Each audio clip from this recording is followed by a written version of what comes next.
하나님께서는 구원과 연관해서 율법의 행위가 아닌 믿음으로 의로워지는 길을 주셨습니다. 오늘 본문은 이 하나님이 정하신 길, 곧 예수님을 믿어 의로워지는 길로 가면 어떤 유업을 받게 되는지를 말해줍니다. 3장 26절부터 28절은 그 유업을 간략하게 설명하고 있습니다. 믿음으로 그리스도 예수 안에 들어가면 그 사람은 하나님의 아들이 됩니다. 또 누구든지 예수를 믿고 세례를 받으면 예수 그리스도로 옷 입게 됩니다. 예수 그리스도로 옷 입는다는 말은 예수님처럼 된다는 뜻입니다. 예수님의 의로움이 나의 의로움이 됩니다. 예수님의 순종이 나의 순종이 됩니다. 그리고 예수님의 성품, 생각, 행동을 본받고 닮아가게 됩니다. 예수님을 믿는 사람들에게는 이런 일이 나타나게 되는데, 이를 가리켜서 한마디로 그리스도로 옷 입는다라고 말하는 겁니다. 또 예수님 안에 들어가면 유대인이나 헬라인이나 종이나 자유인이나 남자나 여자나 상관없이 다 그리스도 예수 안에서 하나가 됩니다. 그리고 예수 그리스도께 믿음으로 들어가면 누구든지 아브라함의 자손이 됩니다. 아브라함의 자손이 된다는 말은 하나님의 백성, 구원의 백성이 된다는 뜻입니다. 예수 그리스도를 믿어서 예수 안에 들어가기만 하면 방금까지 말씀드린 이 모든 일들이 일어나게 되는 겁니다. 이것이 바로 복음입니다. 다른 것이 아닌 예수를 믿음으로만 이 모든 축복이 주어지는 겁니다. 행위로 의로워지고자 하면 결국 율법을 다 지키지 못하고 저주로 떨어지는 그런 결론밖에 나오지 않습니다. 또한 행위로 의로워지고자 하면 필연적으로 행위를 잘한 사람과 행위를 못한 사람을 구별하게 되고 서로 간에 판단하고 정죄하는 일이 끊이지를 않습니다. 늘 서로 간에 행위를 가지고서 누가 나으냐, 누가 못하냐 이렇게 우열을 나누게 되는 겁니다. 이런 가운데서는 겸손하신 예수님을 닮아가는 모습이 나올 수도 없고 온전한 하나됨이 이루어질 수도 없습니다. 그러나 믿음으로 의로워지는 길로 나아가게 되면 자기의 공로가 아니라 예수님의 공로로 하나님의 아들이 됩니다. 믿음으로 의로워지면 자기 자신을 자랑하거나 내세울 것이 단 하나도 없습니다. 자신을 드러낼 수가 없는 겁니다. 그러니 자연히 그리스도로 옷 입게 되고 인종과 신분, 성별을 뛰어넘어서 하나가 되는 겁니다. 오직 믿음, 오직 은혜로 의로워지니 특별한 인종이라든가 신분이라든가 성별을 내세우지 않고 하나가 되는 겁니다. 믿음으로 의로워지는 복음 안에서 이런 겸손과 하나됨이 자연스럽게 이루어지는 겁니다.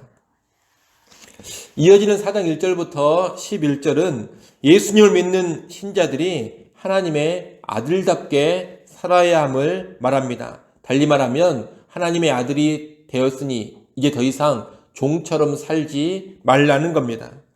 바울은 앞서 3장 24절에서 율법의 기능을 말하며 초등교사라는 것을 언급했습니다.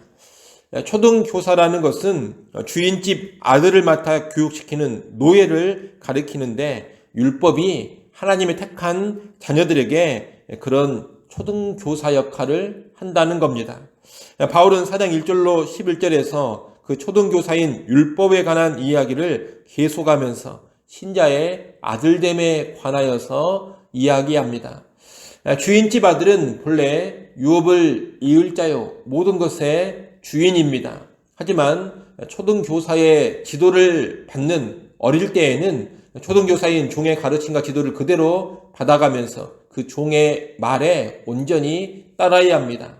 이 아들은 본래 자유로운 신분입니다. 하지만 아버지가 정한 때까지는 후견인과 청지기 밑에서 종과 다름없는 삶을 사는 겁니다. 바울은 그처럼 우리도 어렸을 때에는, 다시 말하면 하나님의 때가 차기 전까지는 세상의 초등학문 아래에서 종노릇 했다고 합니다. 3절 말씀을 한번 보십시오.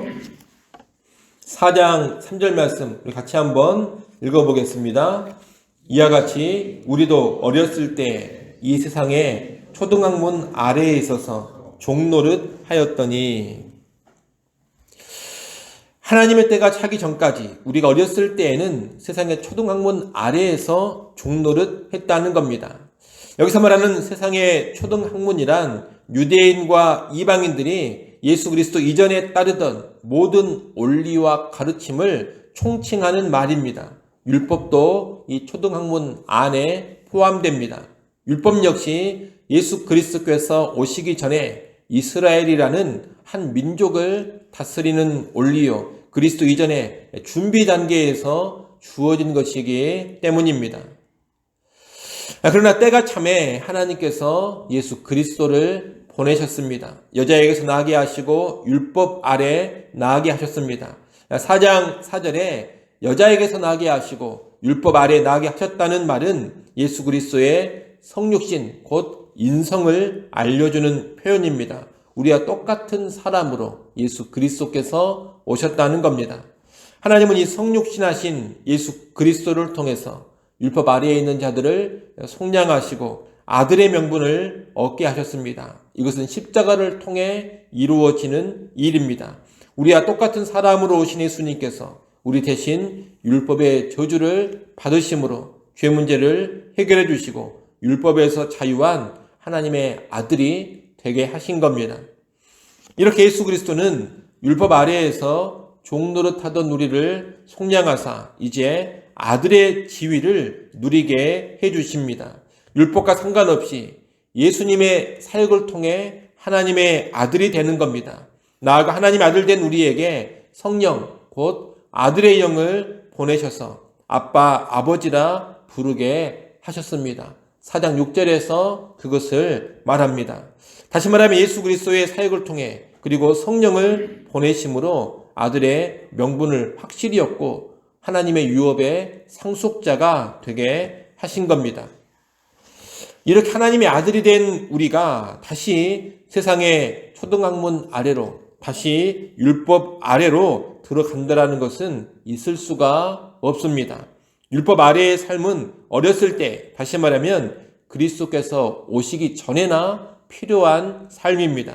예수 그리스도가 오신 이후로는 십자가의 구원 사역 이후로는 그렇게 살 필요가 없다는 겁니다.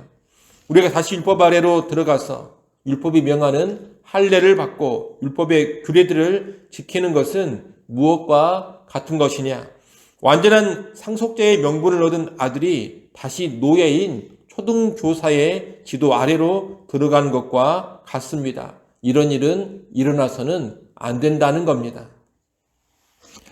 그런 예수님을 믿어 의롭게 되고 예수님 안에서 하나님의 아들이 된 신자들이 다시 율법의 규례를 지키는 그런 삶을 살아서는 안 됩니다. 다시 율법 아래로 들어가는 그런 일이 나타나서는 결코 안 되는 겁니다. 자유케 된 아들이 다시 종노릇하는 삶으로 돌아가는 것이니 그런 일은 심히 어리석은 모습인 겁니다. 그럼에도 불구하고 이 갈라디아 교회 성도들은 율법에서 정한 날과 달과 절기와 해를 지키려 하고 있었습니다. 예수님께서 오시기 전에 구약 유대인들이 살았던 것처럼 종처럼 살려고 했다는 겁니다. 바울은 그런 모습이 너무나 안타까웠습니다. 그래서 오늘 본문 4장 11절에 보면 내가 너희를 위하여 수고한 것이 헛될까 두려워한다 이렇게 말합니다. 갈라디아 교회 성도들이 그들의 어리석음을 깨닫고 돌이킬 것을 간접적으로 권면하고 있는 겁니다. 이 갈라디아 교회 성도들 같은 사람은 바울 당시에만 존재한 것이 아닙니다. 지금도 복음을 받았으면서 오직 예수, 오직 믿음, 오직 은혜라는 이 복음의 원리를 망각해버리고 다시 율법으로 돌아가 버리고 다시 행함으로 돌아가 버리는 그런 사람들이 있습니다. 또 예수를 믿는 복음 안에 들어왔으면서도 다시 세상의 초등학문에 매여 살아가는 사람들이 있습니다. 일례로 이단인 안식교 같은 경우는 예수님을 믿고 나서도 계속 구약의 율법들을 지켜야 한다고 가르칩니다. 하나님의 교회와 같은 이단은 율법에 명시된 유월절을 지켜야 한다 그렇게 주장합니다. 이들은 다 갈라디아 교회 안에 들어온 거짓 교사들과 유사한 주장을 하고 있는 이단들입니다. 또 꼭 율법의 조항이 아니라 하더라도 예수를 믿는 것에 더해서 선행을 더해야지만 구원을 받는다, 이런 주장도 오직 믿음이라는 복음의 진리를 훼손하는 것입니다. 또한 각종 세상 철학이나 학문을 가지고서 영적인 회복이나 구원을 추구하는 것도 오직 믿음이라는 복음의 진리를 훼손하는 일입니다. 예컨대 심리학이나 자기 개발 이론, 인격 개발론, 성공학 이런 것으로 구원이나 성화를 이루려고 하는 그런 시도들이 교회 안에 종종 있습니다. 그래서 세상의 초등학문이라 할 수 있는 각종 심리학의 기법을 교회가 사용을 하고 세상에서 가르치는 자기 개발이나 인격 수양과 전혀 다를 것 없는 그런 내용을 가르치기도 합니다. 이것은 교회가 복음을 가지고 있음에도 불구하고 다시 세상의 초등학문 아래에 들어가서 복음이 아닌 세상의 초등학문으로 사역을 하려는 것과 같은 겁니다. 이 또한 참된 구원의 복음을 불신하고 훼손하는 그런 행태라 말할 수가 있겠습니다. 여러분, 구원은 오직 예수 그리스도의 사역, 십자가를 통해서만 이루어집니다. 사람은 오직 믿음으로만 의로워지고 믿음으로만 하나님의 자녀가 됩니다.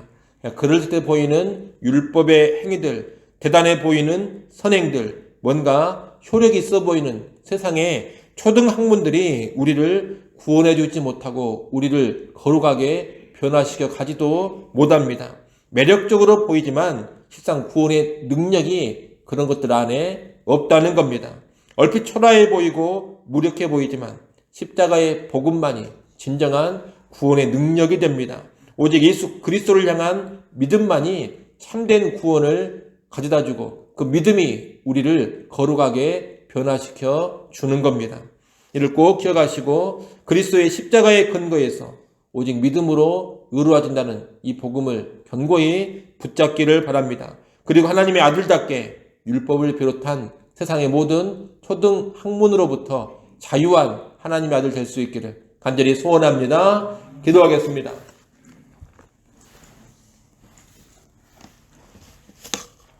하나님 아버지, 우리가 오직 예수 그리스도를 믿음으로 하나님의 아들이 되었고 예수 그리스도를 믿음으로 예수 그리스도로 옷 입게 되었고 예수 그리스도를 믿음으로 다 하나가 되었고 하나님의 유업을 이어받게 되었음을 분명히 알게 하여 주옵소서. 다른 것이 아닌 오직 믿음으로 이 모든 복음의 축복이 주어짐을 확신하고 믿음으로 의로워지는 이 복음 붙잡고 살아가게 하여 주옵소서. 이제 믿음으로 의로워졌다면 다시 종노릇하지 않기를 원합니다. 다시 율법 아래로 돌아가 종노릇하지 않게 하시고 다시 세상의 초등학문 아래로 들어가서 세상의 초등학문에 종노릇하지 않게 하여 주옵소서. 모든 것으로부터 자유하고 오직 복음에만 붙들려 살아갈 수 있는 우리 모두가 되게 하여 주옵소서. 하나님, 이 새벽 시간 주께 나와 기도하게 하시니 감사합니다. 하늘 하나님을 다시금 바라보게 하시고 하나님을 의지하는 삶 되게 하여 주옵소서. 우리의 모든 필요를 감사함 가운데 겸손히 하나님께 아뢰게 하시고 새벽에도 오시는 하나님의 은혜와 능력을 누려가게 하여 주옵소서. 오늘 하루도 나의 날이 아닌 주의 날인 것을 기억하게 하시고 매 순간순간 살아계신 예수 그리스도와 동행하는 한 날 되게 하여 주옵소서. 예수님의 이름으로 기도드리옵나이다. 아멘.